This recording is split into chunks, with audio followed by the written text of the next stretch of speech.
Il-mudella Maltija Alison Tabon impressjonat lill-membri tal-medja fil-konkors Best Model of the World li sar f'Pariġi l-ġimgħa li għaddiet.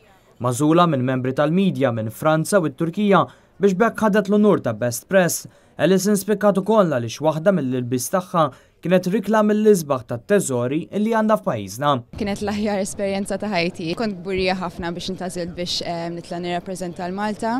Ukoll ħadd pjaċir kbir biex nista' nuri l-istorja ta' Malta u nuri daqsxejn tal-kultura tagħna barra minn Malta. Tgħid li kienu ħafna dawk li raw din il-libsa u staqsew iżjed dwar pajjiżna. Xin ħriġnija u qatt nimxi kulħadd beda jdur miegħi, kulħadd jieħu videos u ritratti, kulħadd kien impressjonat ħafna bis-salib u bil-kultura ta' Malta u ħadu pjaċir kbir ħafna, saqsewni ħafna mistoqsijiet ukoll. Id-disin huwa xogħol Lara Spiteri li ħadet ispirazzjoni bil-Konkatedral ta' San Ġwan. Dħalt ġol-Konkatedral bdejt nara l-affarijiet, bdejt nieħu ritratti, ħadd ħafna ritratti tal-post kollu, affarijiet li attirawni.